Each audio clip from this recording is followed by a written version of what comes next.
direction. Very good. Sarong.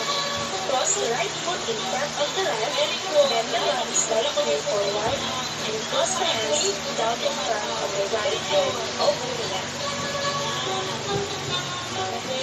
Very good, ganun ka. Then next na ang kilao. Last tayo sa kilao, ha? Ilaw. To turn palms of hands. So, good morning everyone. We are group 7 and demonstrating the simple distillation with Miss Ira Plaza and Rogal, Miss Nohadera and Mutya, and with me, Psyche Malyari. So, as an introduction, next slide po.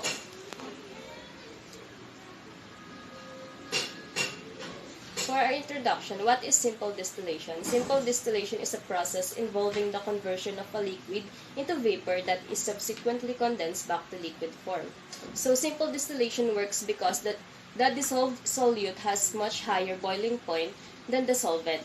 When a solution is heated, the solvent vapor evaporates. The gas escapes, cools, and condenses. As the amount of solvent is remain solution decreases and the solute concentration increases.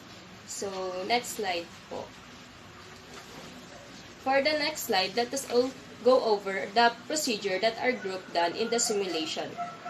So, for the step 1, we put the miscible mixture in the distillation flask that will sit above the heat source. For the step 2, we ignite the heat source, and sometimes I've seen photos in they used Bunsen burner. However, in the simulation, they used a hot plate, sir, yata.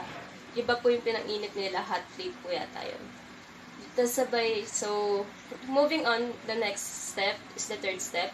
Bring the mixture to a slow boil and watch the vapor form. This vapor will rise into the area of the side where the thermometer is located.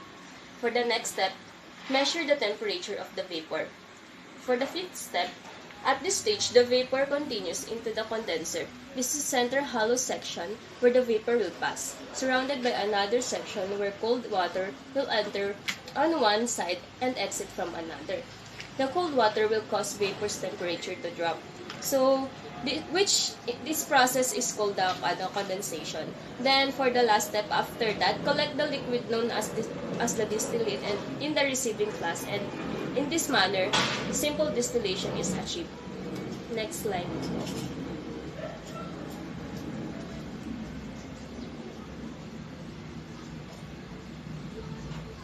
So, for our observation po, the objective of our experiment is to investigate the boiling point of a pure substance that's not changed through distillation. We use simple distillation to purify a liquid, separating the components of the liquid mixture. As a result, water plus acetone, we observed that the acetone began to vaporize once the temperature reached 56 degrees Celsius. The condensed acetone is collected in the beaker after the vapor condensed in the water condenser, while the water remains in the distillation flask. For the peptane and heptane, the peptane has a lower boiling point than heptane. So, it starts to vaporize once the temperature reaches 37 degrees Celsius. Then, it undergoes into gas phase and then condenses back into the liquid using a condenser. Hexane, on the other hand, has a greater boiling point, in which will stay liquid in the distillation flask. Petane is the result of the distillation of petane and hexane.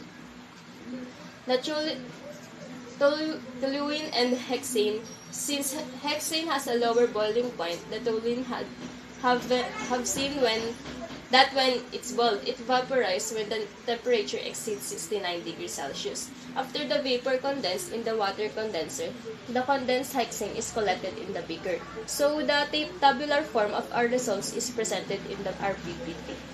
Next slide po. Thank you for listening, and I will be ending this presentation with a quote: "Discovery in chemistry because chem is try." Thank you. Wow. Okay, good job. Good job you guys for the discussion of simple distillation. All you have to do, class, is to really be careful with the changes in the temperature based on the readings in the thermometer. So just use slow heating or boiling so that the uh, liquid with lower boiling point can really pass through your um, what do you call this? Your distilling flask or distilling column, and then it can go back to its liquid form in the condenser. And then when the time comes that there will be changes in the temperature, meaning the solvent with higher boiling point will start to boil now already. So just really take time to observe your thermometer. Okay? Thank you, class. Now let's go to the next group. Right?